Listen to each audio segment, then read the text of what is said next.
Good evening, everybody. So, beginning of the teaching, and beginning of the Dharma class, everybody must generate the proper motivation. Any of the Dharma practice, at the beginning, motivation is very important. When you doing actual practice, you must carry the proper motivation during your actual practice. The end of your practice, any good action, we must do the proper dedication. Three things are very important. And some of you just came back from Malaysia from the retreat, which is very good. And also you went to Malaysia not for as a tourist, definitely not. When you return from Malaysia, I hope you got good knowledge about Dharma, as well as you had a good experience how to practice Dharma, how to practice bodhicitta. I really rejoice, appreciate all of you. Also, the people who didn't go to Malaysia, they also attend 2-time Lamrim class. So, the people who didn't go to Malaysia, they didn't waste time. They also attend Lamrim class. However, at the beginning, everybody must have the proper motivation. Actually, different people has different motivation. Somebody think, today I'm here, attend the class, do chanting, merely have a healthy life. If you have this kind of motivation, it is not the right and proper motivation. You need really healthy life. You must know how to live, how to eat proper food. And some of you attend Dharma class, attend the TBC Dharma class in order to, solve your family problems. And you have this kind of motivation, and also it is the not right motivation, because study Dharma, practice Dharma, nothing to do much about having healthy body, nothing to do with achieving a lot of wealth and power. It's only deal with how to reduce, eliminate, purify all the bad thoughts, all the bad actions. So many people think, Buddhism is merely achieving a lot of wealth, a lot of power through chanting, recitation, practice. It is not really. So when you read any, Buddha teaching, when you read any text written by Indian master, include, Acharya Nagarjuna, one of the very important Madhyamaka school master, founder of the Madhyamaka school. He had 5 treatises. If you read all of them, you cannot find any one word which is mentioned. You recite this mantra, you will be rich. You reach that rich, you do this ritual, you can gain power. The all teaching explain, all treatises explain how do we must realize emptiness, how we must discover the truth. The truth is always within us. So all the Buddha teaching, if you divide you can divide into 3 kind of teaching. So one teaching mainly explain how things are exists. What's the nature of all phenomena?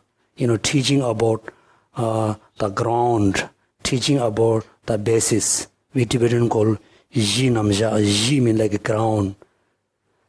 Second, some other teaching explain after you know the truth, the reality, then how you can practice, how you can, go through the path. They mainly explain all the practices, particularly 5 paths. Then another teaching you can see, it introduces us how to achieve cessation, how to achieve, happiness. This means all the Buddha teaching very much emphasize for 3 things. One is the basis, the reality. Second is the path. Third is the result. That's why in Tibetan language we say Ji Namja, means Ji like a basis of ground. Then Lamji Namja, introduction about the path. Then introduction about the result of achievement. So achievement, we must know, we are not looking, the temporal happiness. So we are mainly focusing about how to achieve, ultimate, the lasting happiness. Therefore, when you attend any Dharma class, any teaching, you must have a proper motivation.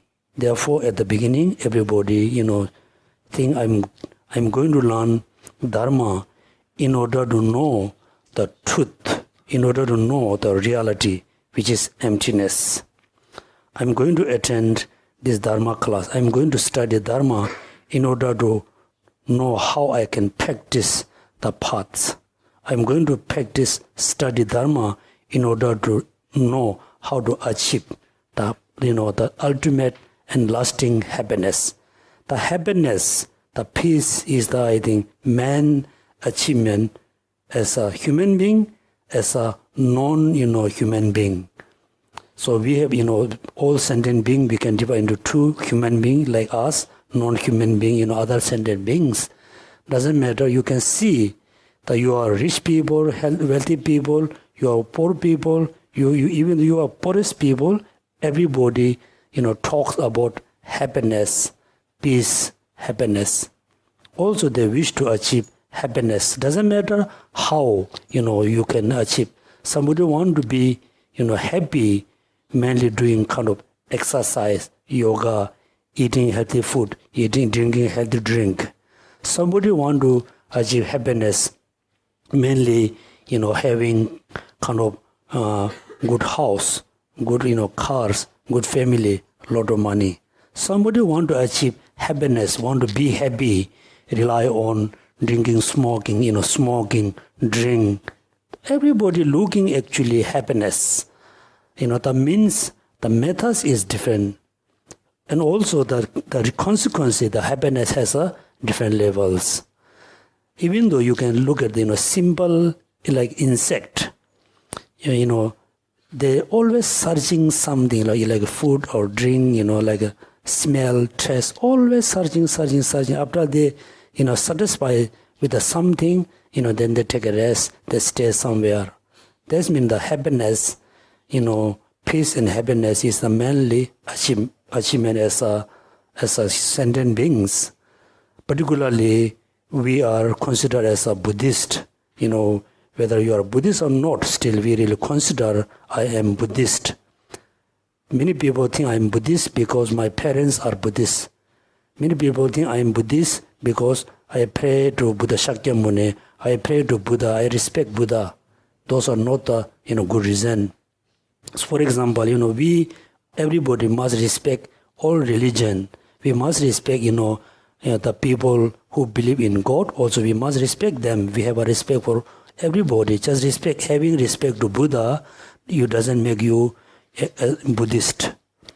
So if you really want to be, the good Buddhist, you need to know the 4 Noble Truths. First 2 truths, then 4 Noble Truths. Based on 4 Noble Truths, then you will know the Buddha, Dharma, Sangha. Based on knowing the Buddha, Dharma, Sangha, Based on knowing, then you really have a belief, you really have a trust, then you become, Buddhist. Therefore, as a Buddhist, it's so important to study. Then there's a question, yes, I am Buddhist, I want to study Buddhism, I want to study Buddha Dharma. So which kind of teaching is good for me? Right? Everybody think this way, everybody ask this kind of question. So teaching, the Buddhism about teaching about Buddha Dharma, we have two types of teaching. One is really taught by Buddha Shakyamuni himself. So we have 84,000, types of teachings. So why there are, 84,000 types of, teachings? If you study about your negative emotions, if you study about your, afflictive emotions, you can find within us there are 84,000 negative emotions, 84,000 types of afflictive emotions. So how we can, recognize, how we can reduce? We cannot, if you study very precisely, you will, understand. But the most important, all of them, mainly, arise, produced by ignorance. So the ignorance is totally contradict with the wisdom, which is really emptiness. Right? That's why when we realize emptiness, then we have the proper wisdom to first reduce, then eliminate the ignorance. If you are able to eliminate the ignorance, the rest of the afflicted emotions automatically going to be eliminated. Therefore, in order to realize emptiness, the best methods, is to know the interdependence or dependent arising. That's why first teaching, which is taught by Buddha Shakyamuni, he taught emptiness. Right after he fully achieved, enlightenment, become fully awakened, then he explained emptiness, which has 8 characteristics. That's why he said, the emptiness is so peace, so profound, so peace. It is a kind of permanent anyway. So and so, I don't think anybody going to understand the emptiness. I'm not going to give teaching to anybody. I want to remain in the forest silently. Therefore, the first time he actually, gave teaching about emptiness and interdependence. Therefore, we have, class about, Rice Seedling Sutra, one of the very important texts taught by Buddha. Then second, there's another, teaching, taught by all the Indian masters. All the Indian masters who, wrote the texts, those are not the, professor which is now we have. Now we have a lot of professor, doctor, they study a few months or a few years somewhere and they copy here and there. They have a like a thesis. They have a book. When you read the book, you can see, he's explained that book. So all the Indian masters, they were not look like, professor, which is we have nowadays. They are, they were study for many years, very, thoroughly all the Buddha teaching include, the mahāyāna, Sutra mahāyāna, Vajra mahāyāna, Hinayana, all teaching, all the, 3 baskets. After they fully understood, fully knew, the content and the subject matter of the Buddha teaching, then they apply based on their own practice. That's why, someone is very, master in Madhyamaka school. They hold the Madhyamaka view But this, they reminds as a Hinayana practitioner. Someone hold the Hinayana view, but they practice as a Mahāyāna teaching. That's why when they wrote any books, they wrote based on their own experience. The experience, not just experience. Many people say, I think so, I feel like that, I think that. No, all experience they have, which is, mainly come through study, practice of a Buddha teaching. All of them we call, commentary on the Buddha teaching.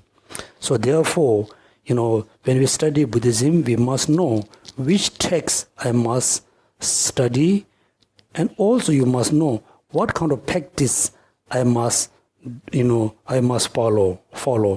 Even though you don't have the ability to, generate, practice, and great compassion, bodhicitta, then, you should not consider, I want to practice bodhicitta, great compassion. You don't have the capacity.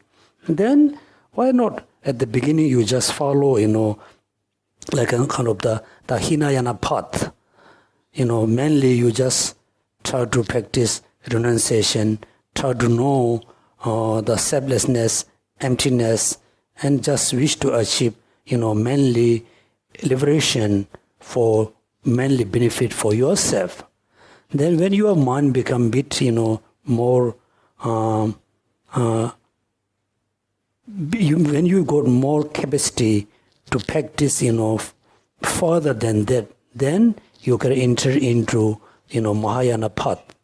So therefore, we should not really follow all kinds of teachings and all kinds of practice. We really need a clear, mark, clear path.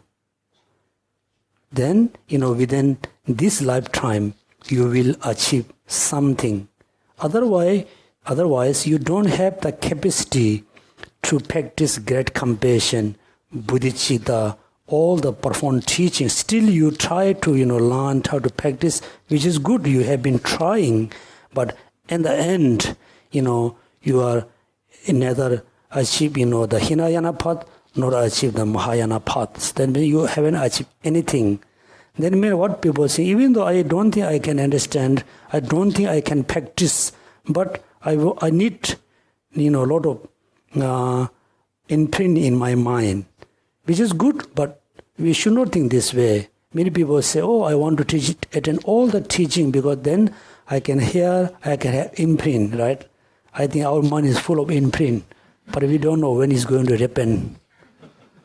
So therefore, we really need to check, so which teaching is for me? The Hinayana, only the Sutrayana, Mahāyāna, or the Sudra Mahāyāna with the Vajrayana. If you think, I don't like Vajrayana, you don't have to openly say, you don't need to say, I don't like Vajrayana. You don't have to follow, you don't attend all the initiation, all the, Vajrayana teaching. You just follow the Sutra Mahāyāna. If you think, I don't think I can practice great compassion, bodhicitta, if you really think, then you just follow, the Hinayana path. Then at least you can achieve something, right? Otherwise, whole life we study, whole life we have been studying, we have been practice, we have been doing so many, the religious thing, and the end, so before your death, if you think, okay, I'm going to die tomorrow, the doctor says, I'm going to live tomorrow, then you cannot bring anything with you except your practice, except your karma, right? Then you just compare your karma, which karmas more I have, the negative karma or the positive karma.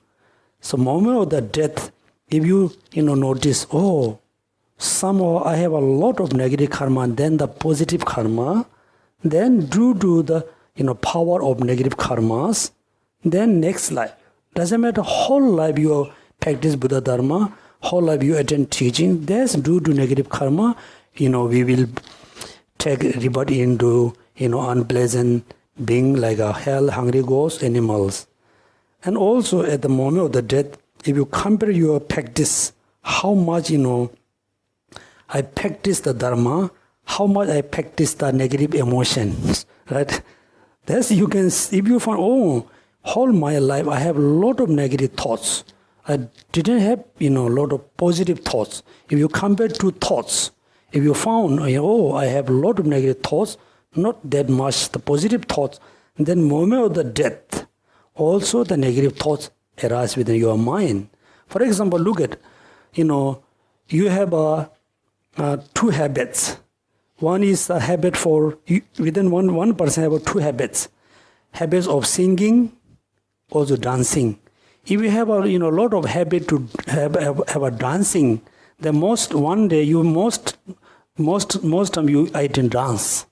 You sing less.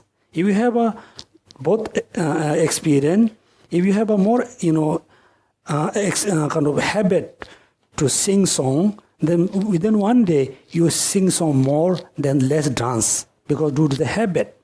Therefore, moment of the death, I think so we will have a lot of negative thoughts. Therefore, we must know, we always talk about generosity, non-attachment. If you have a lot of attachment about your family, your children, your brother, sister, you have a lot of attachment, you are, belonging, like particular, your money. Some moment of the death, then you always remember, my bank account, my money, my bank, my money, right? Then, what happened? End of the day, so you will born like an insect, going around in the bank. Maybe you will born like a mosquito, right? Mosquito, going around bank, the people come and they give you the smoking. Therefore, so important to we must definitely we must have a house, we must have a money, we must have a job, we must have a, we need a lot of things we must have, but we should have all the things without, attachment or non-attachment. For example, the thing which is using with the attachment, the thing which is using with the non-attachment, the function is same, right? Right? For example, you are eating, good food with a strong attachment. The taste is same. The benefit is same. Or non-attachment also is same. Therefore, we must have a less attachment with everything. We can have a less attachment when we realize the truth, the emptiness. There's a big difference, you are knowing the truth, not knowing the truth. Therefore, so after you study the Rice Seedling Sutra, I hope you will know, how we must cut the samsara through cutting the ignorance. Okay. Also, we always talk about, free from samsara, free from suffering. Samsara we should not consider as a place. Singapore, this area, the island is, not really look like samsara. Samsara, right? Look at actually samsara is the physical body, is the samsara. Samsara, right? So due to the physical body, then we need all the things. We need water, we need food, we need clothes, we need air conditioning, we need everything, right? Therefore, actually, this body is the truth of suffering, which arises from the truth of origin of suffering, which is attachment, desire, and karma, right? So therefore, we already have one class about Rice Seedling Sutra. I don't think I bring my glass. Is here and here. Thank you.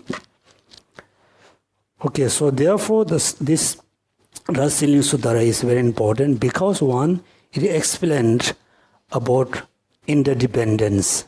Also, it explains how to, cut the ignorance. So, last time we study, the page number 93, right? At the big same, right? Everybody has same copy. Doesn't matter, we just follow the sentence. I do the short revision. Very short revision, okay? So the first class I explained the history of story about the wheel of samsara, wheel of actually better to say wheel of samsara. So it's related to the Rice Seedling Sutra. At the beginning, homage to all the Buddhas and Bodhisattvas. So this is very Tibetan traditions. So when Tibetan must translate all the Buddha teaching, or any Indian master text into Tibetan language, that time they had a law. The teaching include into Sutra, part of Sutra Pitika, you must homage to Buddhas and Bodhisattvas, right? That means this teaching include into Sutra Pitika, Sutra basket. Then the teaching include into the Vinaya basket, Vinaya Sutra. Then they have a rule, at the beginning you must homage to the omniscient or Buddha. And the teaching include into Abhidharma. Then at the beginning you must homage to Manjushri or Guru or Manjushri. There's a certain rules. That's why in Tibetan language, very simple. When you look at the beginning, homage to Buddha and Bodhisattva, this teaching include into Sutra basket. At the beginning, you say, you see homage to the omniscient. That's this teaching include into Vinaya basket or Vinaya Pitika. At the beginning, you say homage to Manjushri. That means include into Abhidharma Pitika. So we call, this is the homage for, overcome the hindrance of translation. Then, thus have I heard one time. One time is so important. The Bhagavan was residing on the Vulture Peak mountain in Rajgir with the large Sangha of 1,250 bhikshus and with a great many Bodhisattvas, Mahasattva. Then, the Vulture Peaks, Rajgir, there's two words. The Vulture Peak, introduce us, if you want to practice the pure Dharma, you need to stay far away from the, like society or community. Because the Rajgir is the like a kind of kingdom. So kingdom always busy. When you go in the mountain, it's so peaceful. Then is mentioned, two types of Bodhisattvas. Bodhisattvas, Mahasattva. So Bodhisattva, the person who already accomplished bodhicitta, considered Bodhisattva. The Mahasattva not only accomplished bodhicitta, they already realize emptiness directly without rely on the conceptual mind. Then we call Mahasattva. Then Venerable Shariputra went to the place frequented by the Bodhisattva, Mahasattva, Mitriya. So, we believe in the Mitriya Buddha. The Mitriya Buddha, and this mention here, Mitriya Buddha is, different.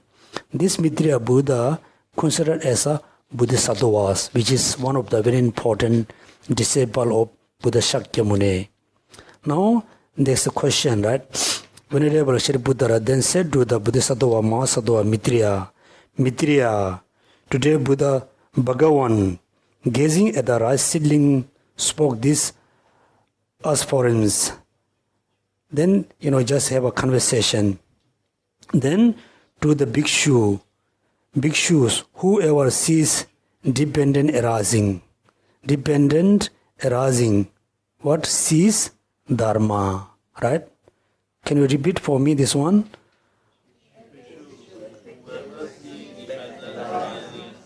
Dharma. Next one? See the Dharma, see the Buddha. There's three important, right? Whoever sees dependent arising, see Dharma. right? That's why if you really want to see what does mean Dharma, if you really want to practice Dharma, first you must know the dependent arising. Dependent arising. So if you have really good understanding of dependent arising, it's so, important. It's not only important, it's so, like it can give you a lot of benefit. For example, you just look around, so we can see so many things. All the things which is we have mainly arise from someone, something, right? Something. Then this is what called external, interdependent arising. Then now we think about within ourselves.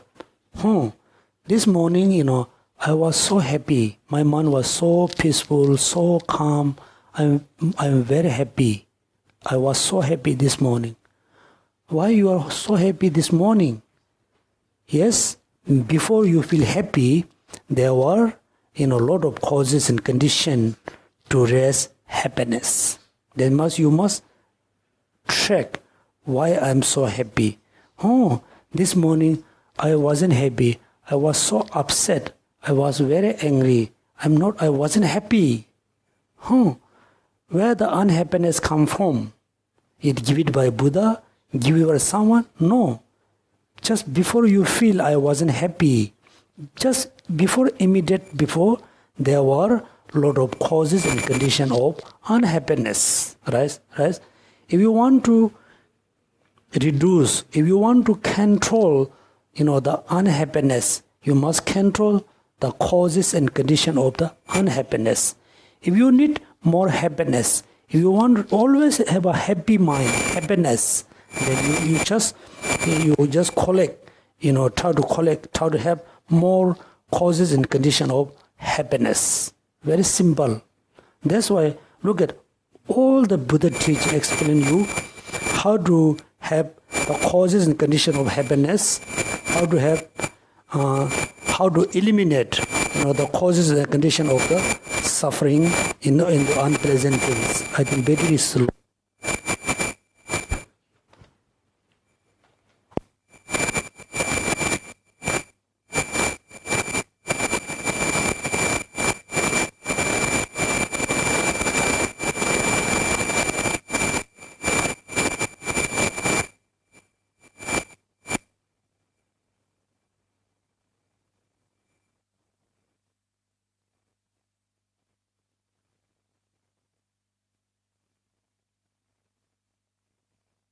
Yeah. Says me, whoever sees dependent arising sees Dharma. Dharma, right? So Dharma, please everybody should not have a confusion about Dharma.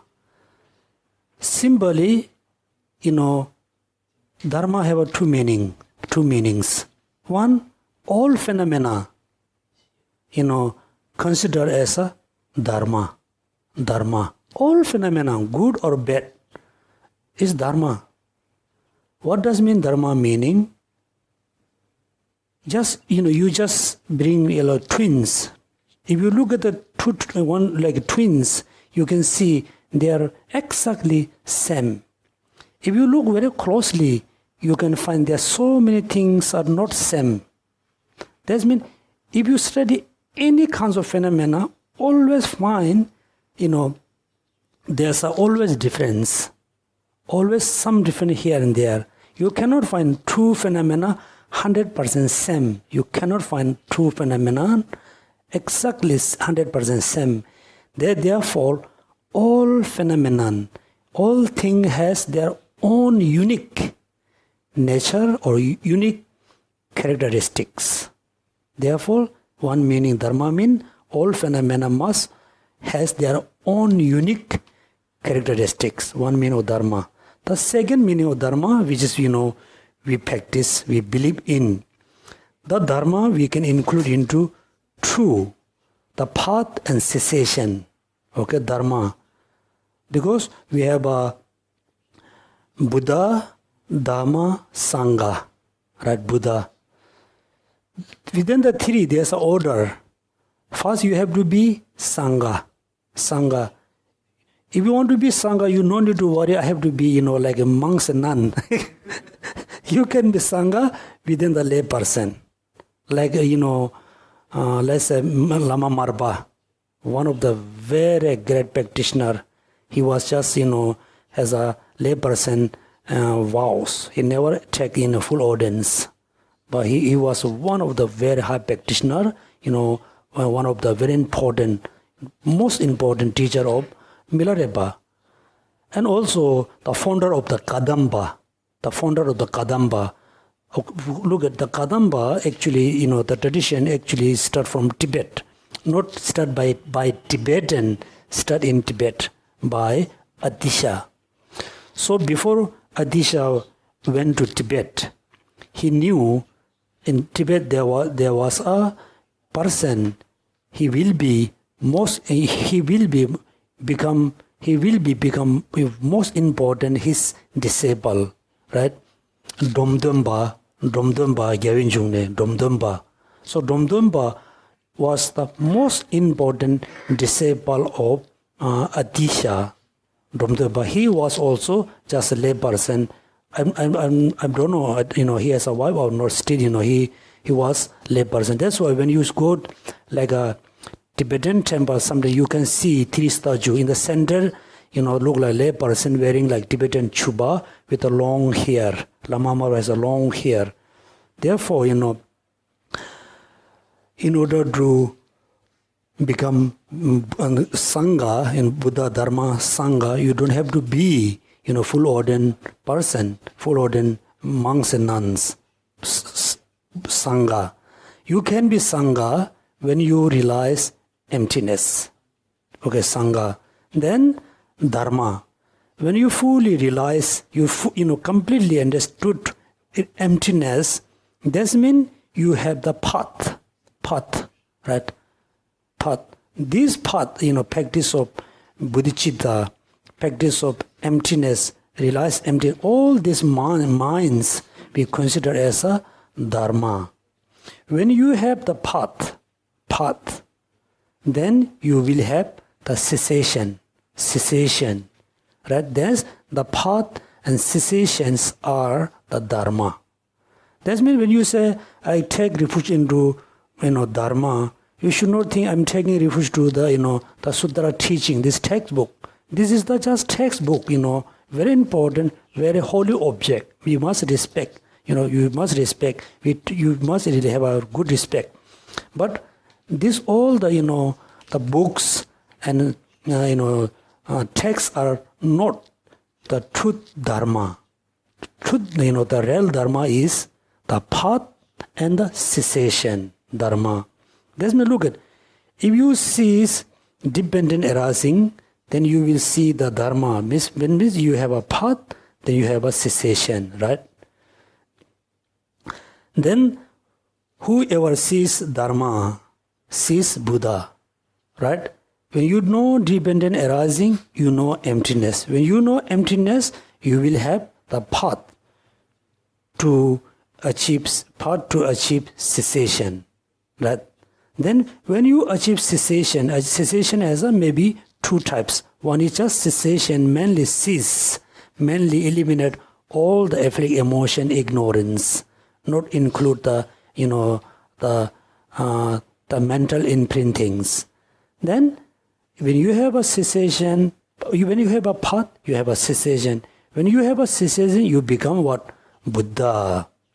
That means whoever see Dharma, see Buddha. Having said this, the Bhagavan, fell silent. Mitriya, what is the meaning of the aphorism spoken by the Sugata Buddha, right? What is the dependent arising? What is the Dharma? What is the Buddha? Three questions, right? What is dependent arising? Then Jung. You can see the two words, dependent, then arising. Dependent, arising. It's very important. Something arising, something happened because dependent on something. This means dependent arising. In Tibetan language, we have a two word. Ten jung. Ten dependent. Jung arise. Or dependent tenjung or tendel. Another meaning, dependent interconnected. Dependent interconnected. Right? That means dependent arising. Smoking arise. Right? Smoking arise. Depend on fire. Without fire, there won't be smoking. Right? Then dependent arising. Then dependent interconnected. Then why? There's a fire, there's a possibility to have a smoking. Why there's a smoke? Why necessary there's a fire? That means they have a connection. They have a very important, connection. Look like, friend connection. So friend, today you are friend, tomorrow you become enemy. Tomorrow you become enemy, next become your friend. The connection will change. That connection between cause and effect never change. If there's a cause, there must be effect. If there's an effect, the cause must be there. Must be there. Therefore, dependent arising. Now you think about your own, happiness. Now you think about your own, sufferings and problems. Physical problems or mental problems, relationship problems. All problems arising because of dependent. All the happiness arise because of dependent. Right? If you think these two words, dependent arising dependently. If you just, contemplate the two meaning, then you will notice so many things. For example, why someone very fatty? Why?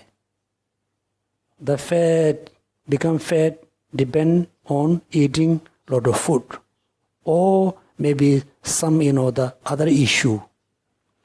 Then now we have lot of sickness like a cancer. We consider it's the last stage. We say last stage we cannot cure. We should not think it curable, because we really don't know the real the causes and condition of the cancer. If we know, we can cure any kind of disease. All the serious disease arise because dependent on something. The cause must be there.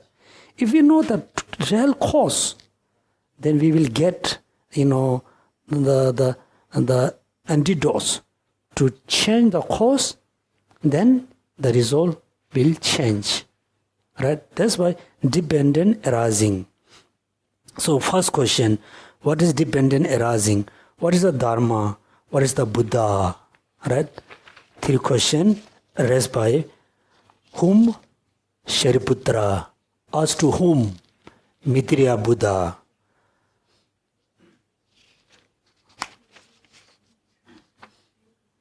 Maitreya Mahasattva, Bodhisattva, right? Okay.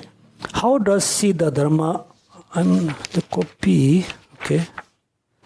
This is page number 93. 93, okay, 94. How does one see the Dharma? By seeing dependent arising. How does one see the Buddha? By seeing Dharma, right? First ask what does mean dependent arising, what does mean Dharma, what does mean Buddha. Second question, how does one see the Dharma? By seeing dependent arising. How does one see the Buddha? By seeing Dharma. That means three are, interconnected. Buddha depend on the Dharma. Dharma depend on dependent arising.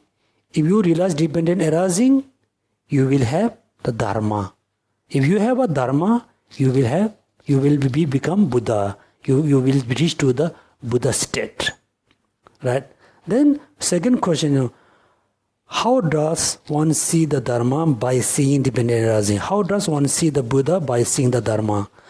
The Bodhisattva, Mahasattva, Mitriya, they reply to the Venerable Shariputra, regarding with the dependent arising in the statement made by the Bhagavan, the Lord of the Dharma, the omniscient, one bhikshu, whoever see the dependent arising, see the Dharma. Whoever see the Dharma, sees the Buddha. Well, the phrase dependent arising mean, the phrase dependent arising mean, there's something arise. Because, do you remember the words? Something arises because something else already exists. Please, memory this sentence. Please repeat a few times. Something exists because something exists. Right? Look, it's so important. This is the main root of the text.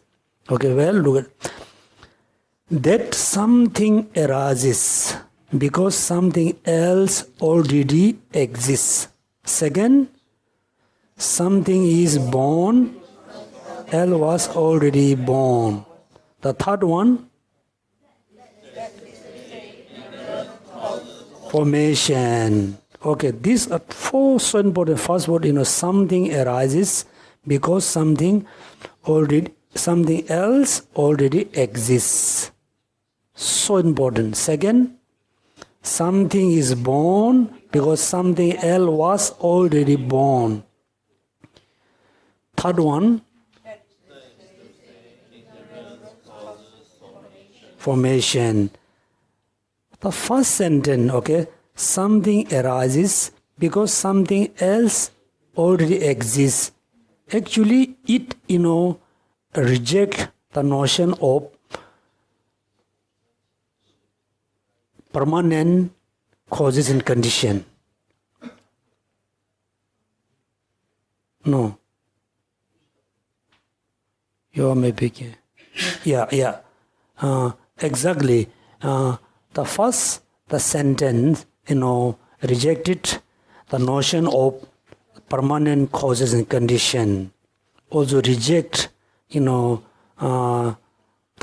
mind which is create, the everything. That means it mainly it rejects the permanent cause and posit the impermanent causes and condition. Okay. For second, what is the second sentence? Something born, already born. Now is reject the permanent. First, I reject the notion of creator. First sentence reject the notion of creator. Mainly reject the notion of the creator mind, because it's linked with the Hindu tradition. Because Hindu believe everything made, produced by Brahma. You look in Thailand, when you go, you can see, the Brahma's Buddha statues everywhere with the 3 heads or 4 heads. 4 heads, Sangha, 4 heads. So, Hindu believe everything created by, Brahma's mind. That means Brahma thought, I should make this. Then he produced everything, mainly due to his motivation. First sentence reject the creator. The second reject the permanent causes and condition. Then third is reject,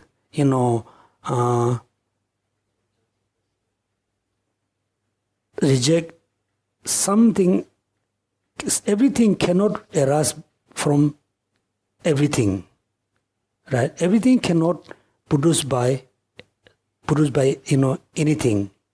For example, if you need a smoke, you must have a fire. fire. The water cannot produce smoke. The cause and condition must have a similarity, condition. So that's why every time you should think, I have suffering, I have problem, because something else already exists. Right? These three things are so important. Then look at, yes, there's a cause and condition, therefore something arises. Right?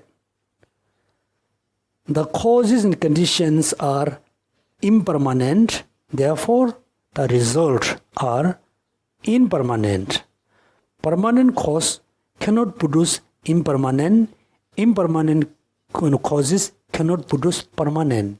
That means impermanent causes and conditions produce impermanent things. That's why something is born because something else was already born. That means the conditions are, causes and conditions are impermanent, therefore the results are impermanent. The results are impermanent because the causes and conditions are impermanent. Therefore, all conditioned phenomena are impermanent because the causes and conditions are impermanent. That's what look at.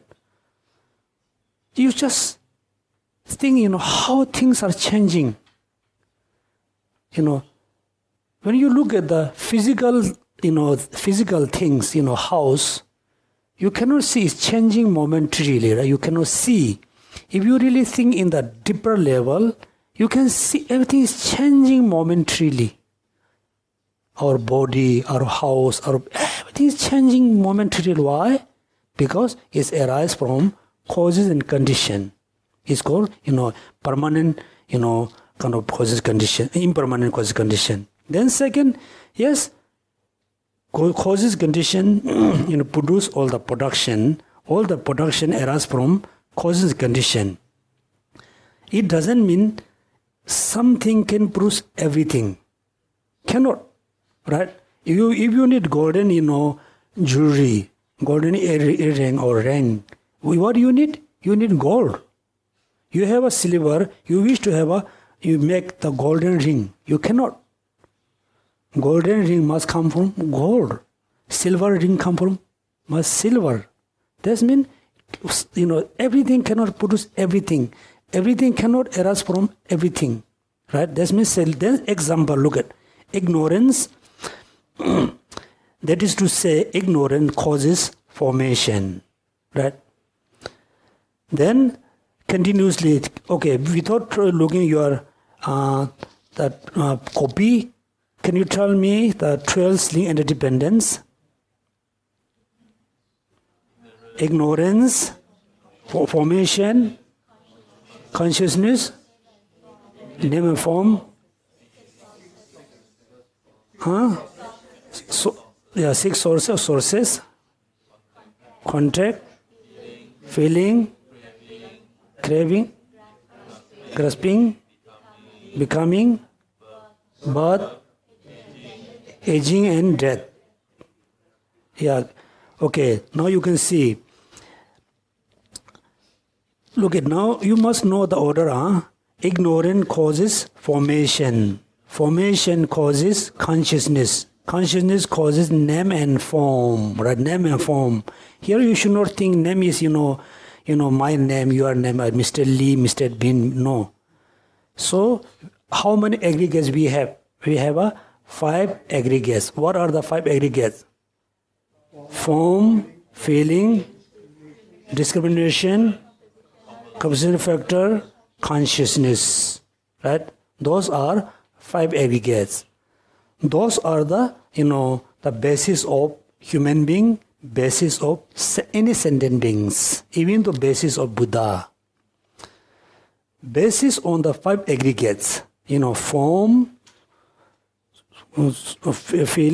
feeling, discrimination, compositional factor, consciousness. 5 are the basis. Based on 5 them, then we name what? We name human being, We name, like Buddha, whatever, 5 aggregates. Within the 5, you just exclude the form. Then we have only 5. 4. What are the 4? Feeling, discrimination, composite factor, consciousness. 4, then we call name. Name. This by say form and name, right? Name and form, yeah. Ming Zuk. Tibetan call Ming and Zuk. That's why, we believe, formless being. Formless being, formless being. The formless being mean, the being don't have, the beings, don't have, which is, don't have the gross body. They don't have the form, because formless. We can consider formless, but they still have very subtle form, right? Form, name and form. Just this mean, name and form mean somebody has a 5 aggregates, some being has a only 4 aggregates, no form, right? The next one, name and form cause the 6 senses source, sense source. 6 very simple, eye source, air source, nose source, tongue, body, then mind. So the 6 sense source cause contact. Contact cause sensation. Sensation cause craving. Craving cause appropriation. Is a grasping. Yes, grasping. Then becoming. Becoming cause birth. Birth cause aging and death. Now look at why, we have to die. We wish to live in Singapore forever, right? Forever? No. If you compare other, we say no because you feel in Singapore is, is a very small, lot of pressure.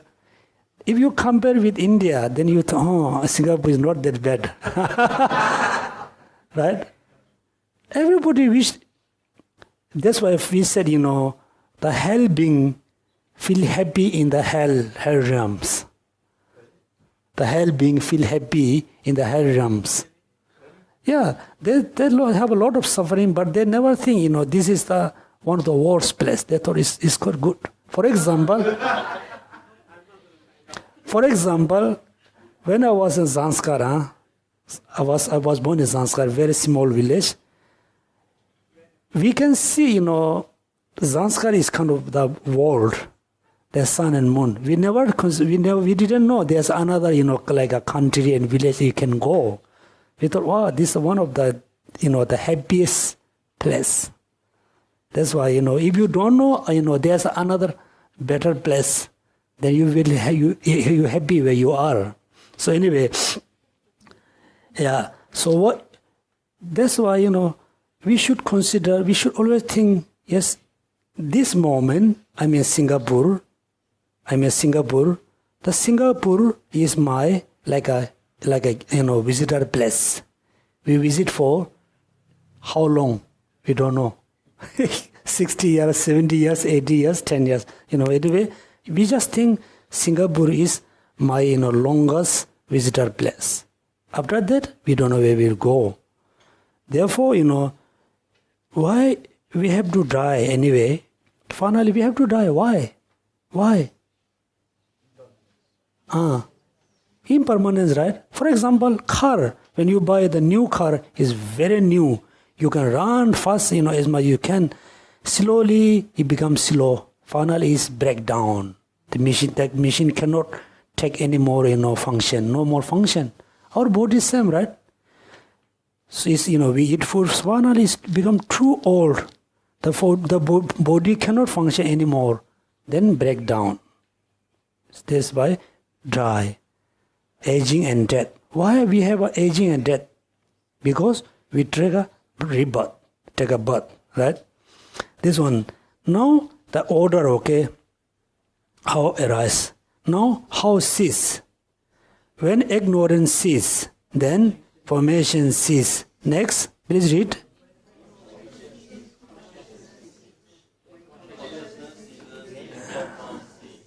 When name and form cease, six senses also cease. When six senses...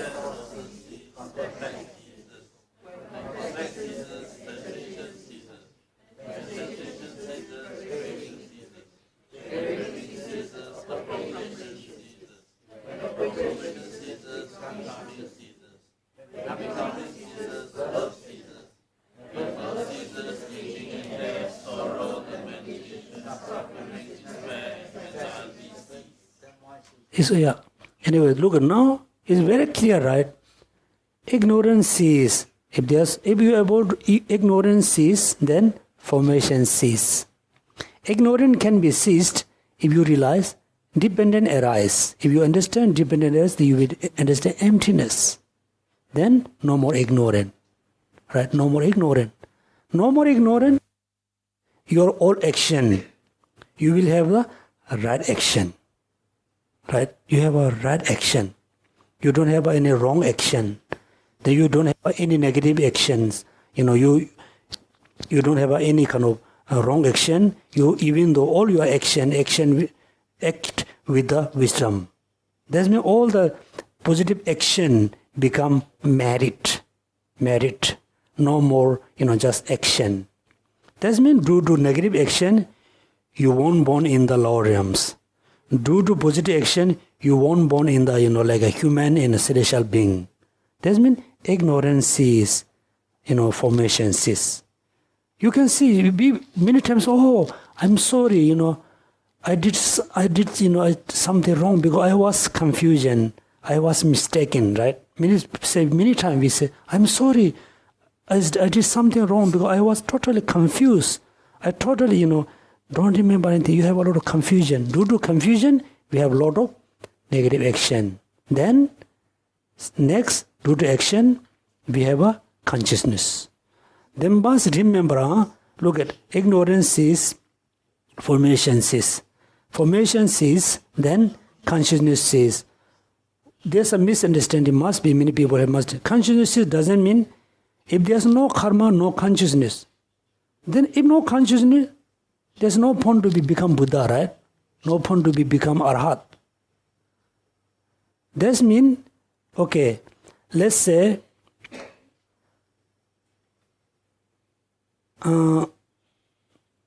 name and position, okay?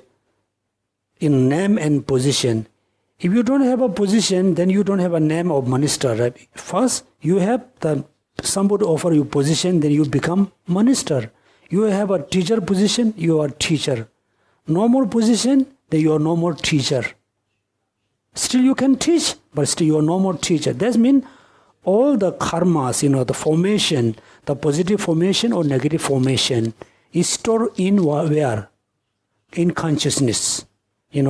Consciousness, simple we can say consciousness. All the negative karmas, store in the consciousness. There's no more karma.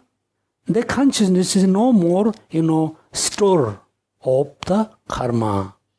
That means that the change. Then there's no more the consciousness which is store the negative thoughts. The consciousness is still there. Since we never call, storage of the karmas. That means cease. Okay, consciousness. It doesn't mean after you become Buddha, you don't have a consciousness, right? Then there's no omniscience. There's omniscience, there's consciousness mind. It's talking about the consciousness which is carry the imprint or carry the karmas. Then I think it's very easy. Now this sentence, teach us, introduce us how, we are in samsara. How we will take another life, right? Then ignorance, formation, name and form, or conscious name is go like this circle. Second is teach us how we can cut. You must cut ignorance, then able to cut karma. Finally, you're able to cut, take another birth. Then there's no more suffering, no more problem. Then This is, look at last sentence. Does this enters great heaps of suffering cease? This is what the Bhagavan has called dependent arising. Dependent arising, right? This means that the final cessation arise depend on what? Depend on cease of aging and death. The aging of death, the cessation of the aging of death can be cease of the taking birth. Right? That means dependent arising. Okay, dependent arising. This means in meaning of dependent arising. So last class also I explained, when you think about the dependent arising, mean you need to think about depend on something. Okay, that means we are dependent on causes and condition. We are dependent on food, clothes, environment. We are heavily dependent on so many things, right? We realize that. This is one meaning of dependent arising. Suffering dependent, arising dependent on karma and negative thoughts. Happiness arising dependent on positive thoughts and positive karma. Everybody, I think, quite understand this meaning of dependent arising. Second, dependent on past and whole, dependent on something. For example, the Eastern Mountain and Western Mountain.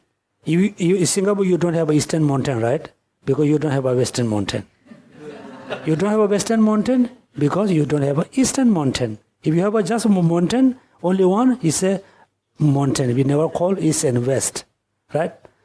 Now, there's a two mountains, mountains, East and West. This is called Eastern Mountain because depend on the West Mountain. This is called Western Mountain, depend on the East Mountain. It doesn't mean the Eastern Mountain arises from West Mountain. The Western Mountain arises from Eastern Mountain. It depends, having name as the Eastern Mountain very much depend on the East Mountain. Having name as the Eastern Mountain very much depend on the Western Mountain. Right? Dependent on, on something, past and on something. Then also, second meaning of dependent on parts and whole. Parts and whole. Parts mean many parts. We Tibetan call,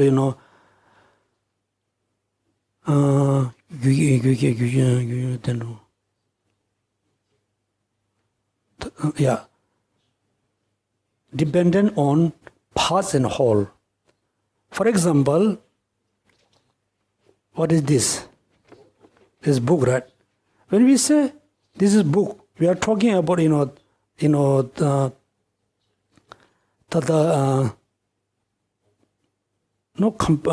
composition all together. The cover, the picture, all together we just call book. Actually, when we say book, okay, book. This is book. We name this book depend on many parts, right? Many parts. So if we just cut one page, 2 page, 3 page, finally no more books. All parts has gone, right? And also, I just mentioned we depend on 5 aggregates. The 5 aggregates and we always together. Is not causes and condition, right? 5 aggregates. My 5 aggregates are my basis. I am merely depend on my 5 aggregates. It depend on parts and whole. The last one, the more subtle one, dependent on merely name and thoughts. Name and thoughts, term and thoughts. These were very interesting very, very interesting topic. Let's say the consequences school proponent, Madhyamaka school have how many branches? 2 branches. Okay, there's a 4th school, right? In Buddhist We have 4 schools. What are they? Vaivashika, Sudantarika, Chittamantra, Madhyamaka, 4 schools. Therefore, in China, many practitioners follow Chittamantra school. There's also many people masters follow the Madhyamaka school. In Tibet, they are Madhyamaka proponent or not. They consider themselves Madhyamaka proponent, right? Proponent. Within the Madhyamaka school, there's 2 branches schools. One we call consequence school. Second, Pasangika.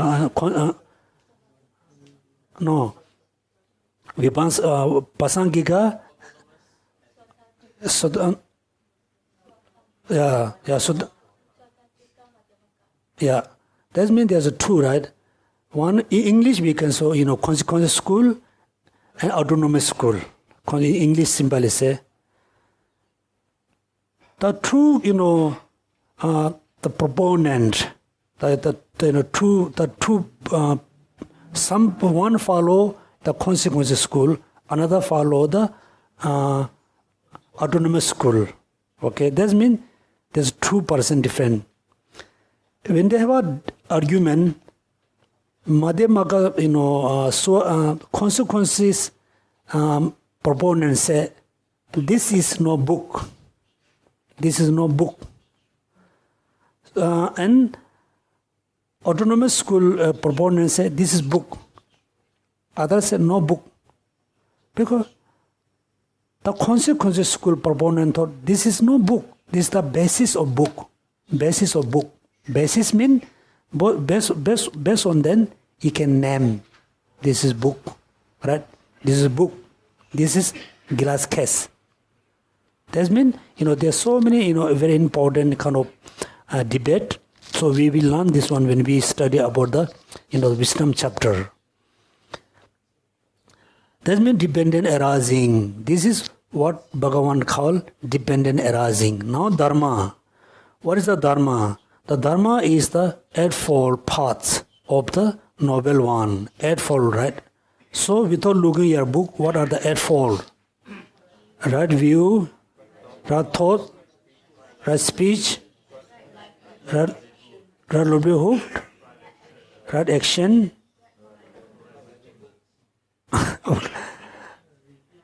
Right. Look at number 1. It says a right view.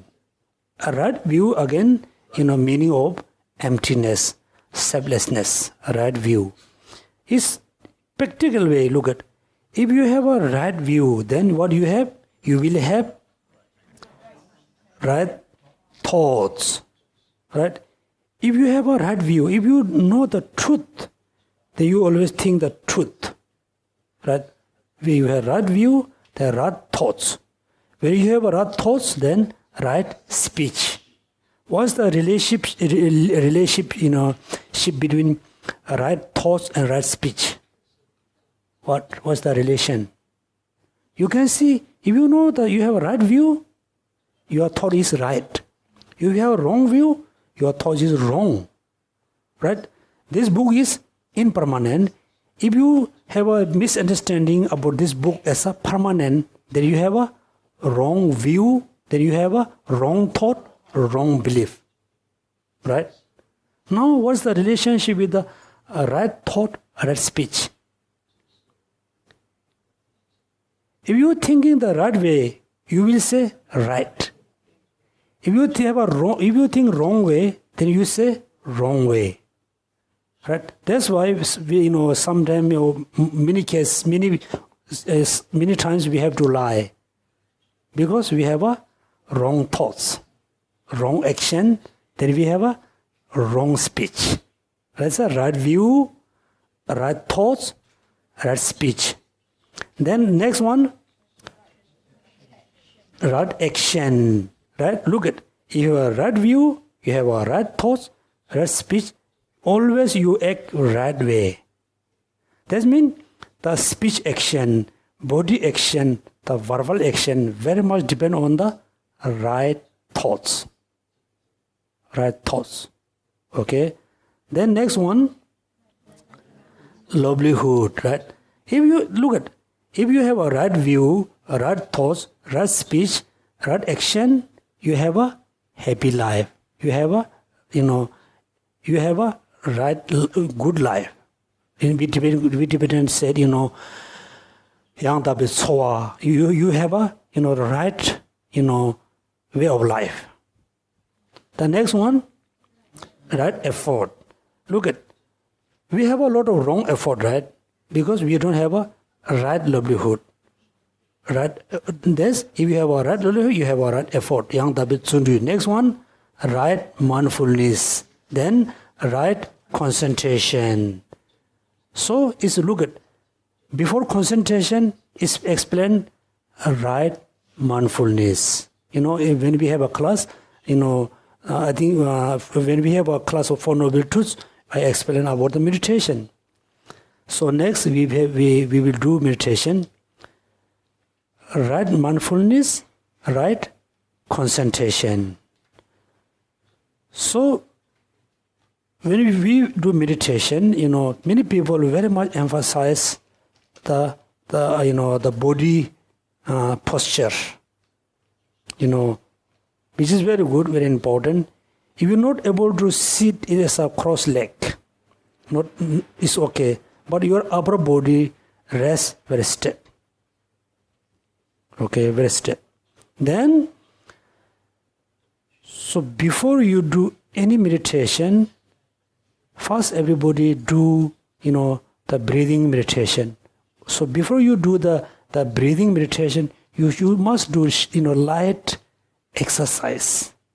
Light, not heavy, and then you fall asleep. You must have a light exercise. You twist your body here and there, stretch here and there, light exercise. You drink, water, maybe 1 cup, maybe half cup of water. Then you do the breathing meditation. So that means you breathe continuously, like a 7 times, both. You whichever comfortable, you can do the breathing meditation. When you do the breathing meditation, your mind fully follow your breath. In and out, in and out, in and out. Because you have a lot of negative thoughts or positive thoughts. Even though you have a lot of positive thoughts, it can be, big obstacle for your meditation. You need to reduce all the thoughts. Doesn't matter positive thought or negative thoughts. You think, I want to do a lot of recitation, a lot of chanting. You have strong thoughts. So before you do meditation, you must reduce. Otherwise, while you are doing meditation, you remember doing chanting. So in order to reduce all the thoughts, you do the breathing meditation. Maybe like 2-3 minutes or 5 minutes until become your mind is so calm. Right? Calm. Then you must meditate on your chosen object. Chosen object, right? You need an object to meditate. Doesn't matter which one. Right? Then you must remember, I said, when we do meditation, there's a 2 purpose.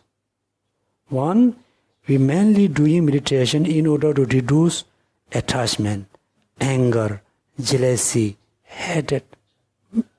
This focused on this. Second, we mainly doing meditation in order to achieve serenity, karma barding, shamatha, vipassana or shamatha. First shamatha, second vipassana. So the meditation which is you always do mainly achieving shamatha or karma barding or serenity is same. Then you must always have a what? Always one object.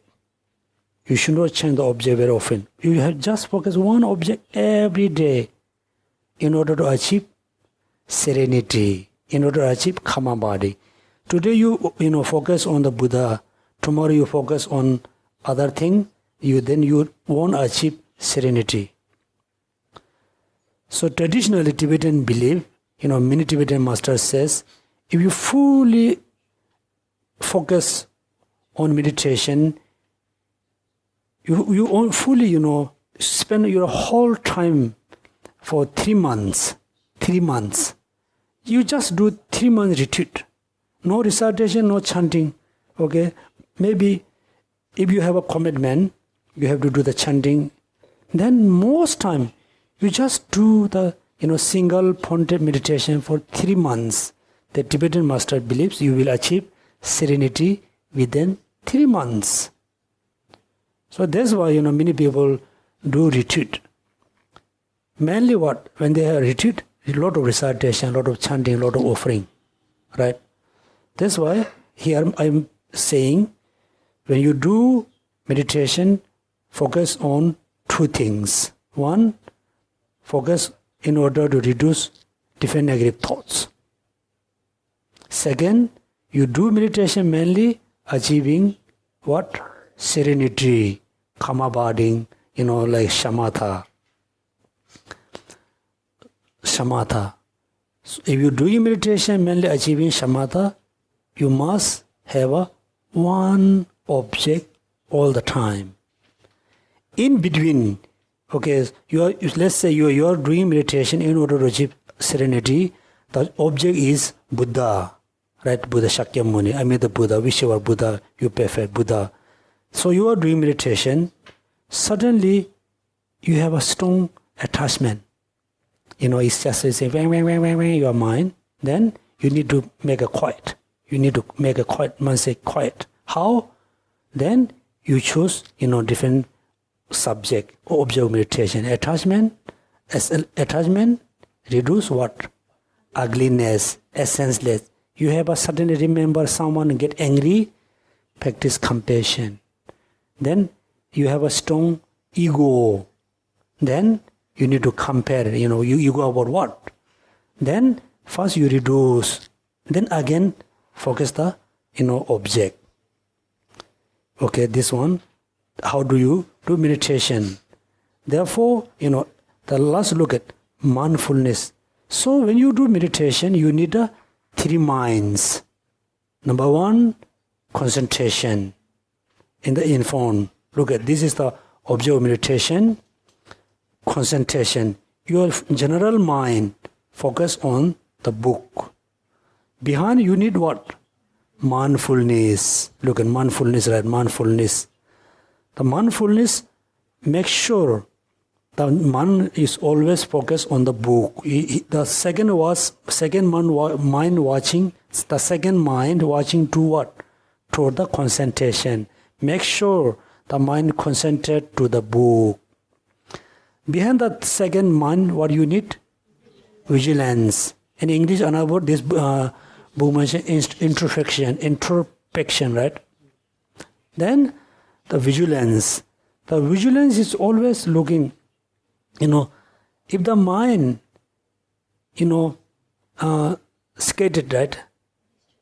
Distracted, then vigilance must know. The mindfulness forget the object, the vigilance must know. So when you do meditation, your general mind focus on the object of meditation. Then the mindfulness always remember, the object of meditation. If you forget the object of meditation, you cannot do meditation. Third, vigilance always must notice. Make sure if the mindfulness forget the object, vigilance must know. Then do you remember the 2 obstacles? Laxity, excitement. Okay, so it's a very common. It's common for everybody.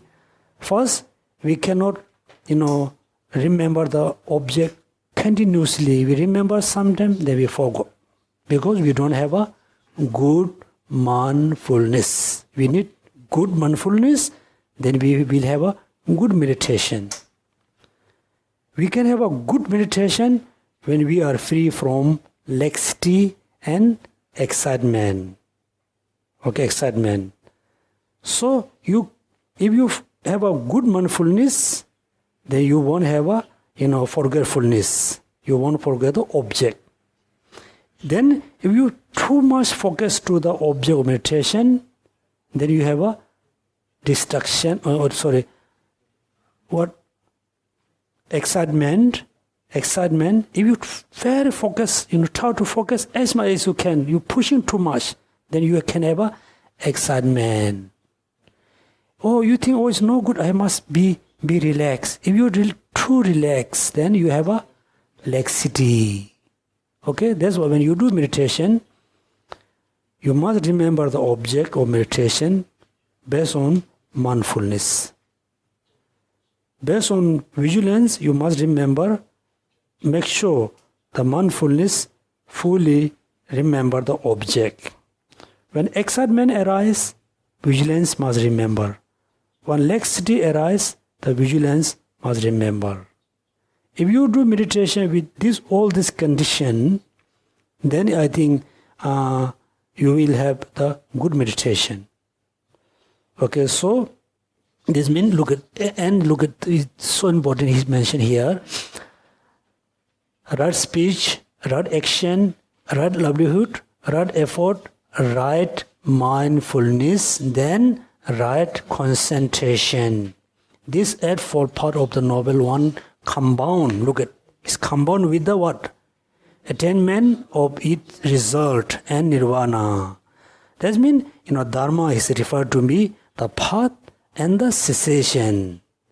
Attainment of the result and nirvana is what the Bhagavan has called Dharma.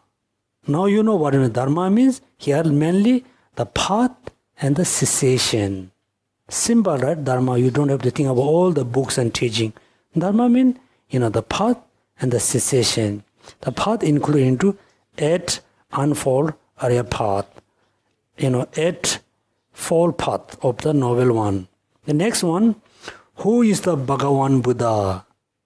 What does Buddha? Then a Buddha, so called because of the comprehending all Dharma, and endowed with the wisdom eyes of the Noble One and the body of the Dharma, and thus perceive the dharmas of those still in the training and those beyond the training.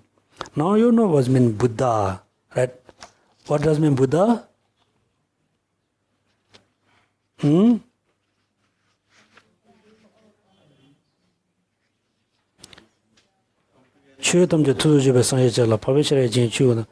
So first, Buddha means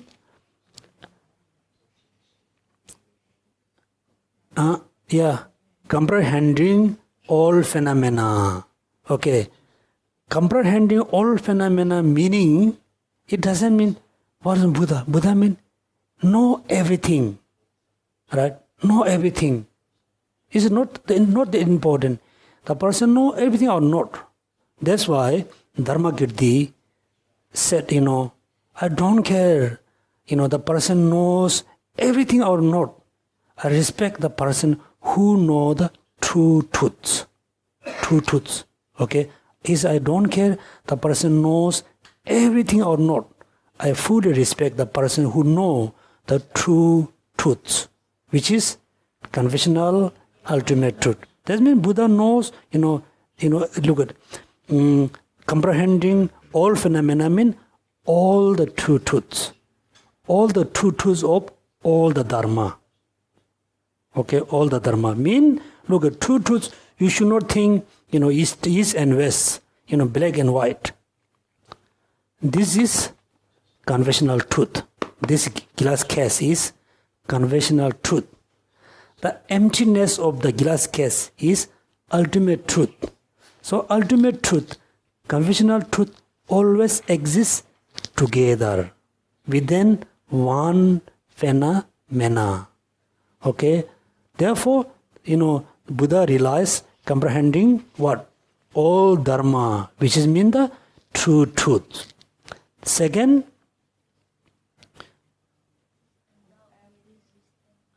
the wisdom,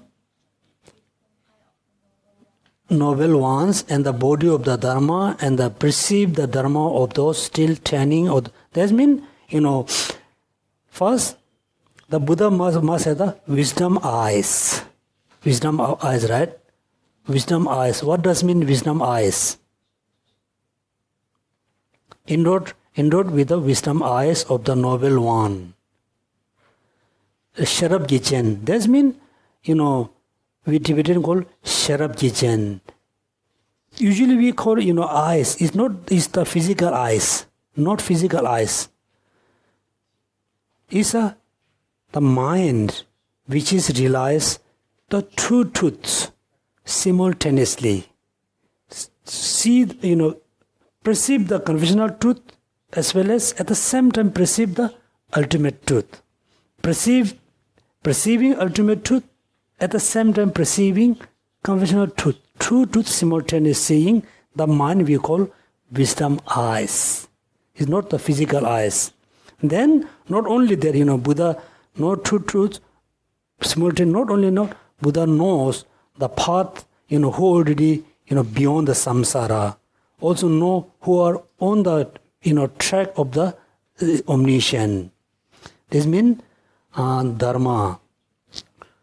Who is the Bhagavan Buddha? The Buddha, so-called because of the comprehending all dharmas, endowed with the wisdom eyes of the Noble One, and the body of the Dharma, and thus perceive the Dharma of those still in the training, right? Still in the training. Second one, those beyond the training.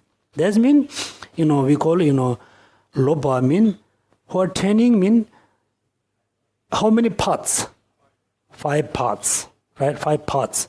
So when you practice Dharma, when you're going to achieve Buddhahood, liberation, you have to go through 5 paths. What's the first part? Number 1, part of accumulation. Second, preparation, seeing, part of meditation, part of no more learning. Learning, right? Learning. Look at, first we saw, part of accumulation, right? Accumulation. Second, preparation. So if you are, on the way of 2 of them, if you are still in the preparation path, if you're still in the accumulation path, then that means you are still in the training, right? Is still in the training. Second, beyond the training, right? I check there. Lopada, training. Then another three paths, right? Meditation, seeing, meditation, no more learning. That means first 4 paths. If you are on the first, within one of the 4 paths, you are still learning. When you reach to the last path, then means no, you are not, beyond the training. Beyond the training, that means this is the, like a, what's called, Buddha. The next one, how does one cease dependent arising?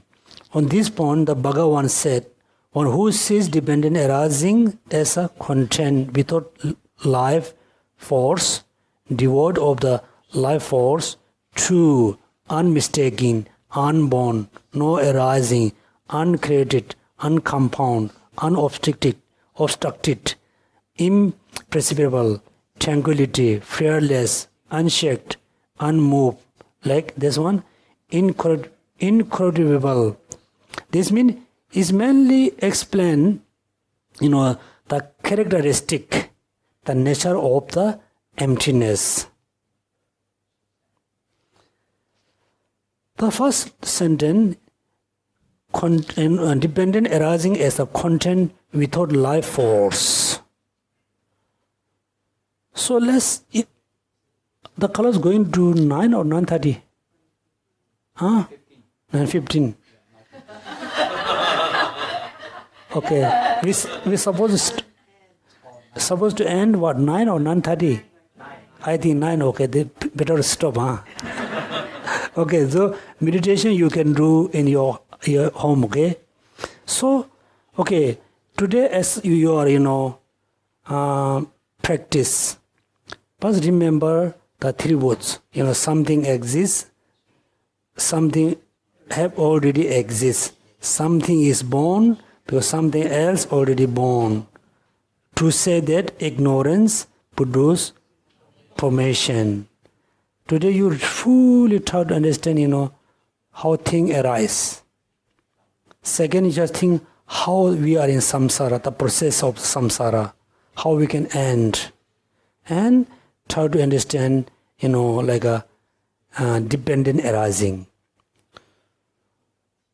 So as a homework then, so next we go quite few pages.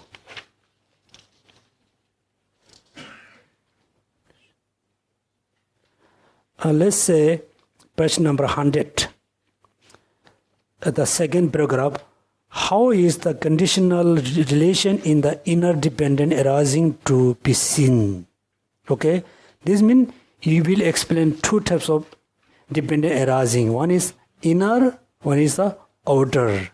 The outer, just therefore, we call it the Rice Seedling Sutra, outer, how the rice arising. Second, then you learn the inner, the conditional relation in the inner dependent arising. So as a homework, everybody read until page number 100. No, only just 1.5 page. Huh? Okay, so we do the dedication prayers.